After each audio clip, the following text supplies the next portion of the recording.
شايبي يحقق رقما مميزا مع انتراخت فرانكفورت. السلام عليكم، مرحبا بكم اخواتي. لا تنسوا الاشتراك في القناة، تفعيل الجرس، لايك للفيديو للتوصل بكل جديد.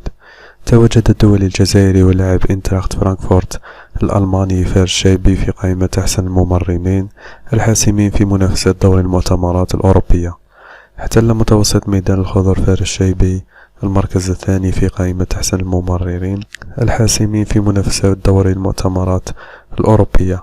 قدم شايبي تمريرات حاسمتين في المباراة التي فاز فيها فريقه فرانكفورت بسداسية نظيفة أمام هيلسنكي الفنلندي لحساب الجولة الثالثة من دور المجموعات لدور المؤتمرات الأوروبي. رفع لاعب المنتخب الوطني شايبي رصيده إلى التمريرة الحاسمة الثالثة في 3 مباريات. لا تنسوا إخواتي الاشتراك في القناة، تفعيل الجرس، لايك للفيديو. السلام عليكم ورحمة الله وبركاته.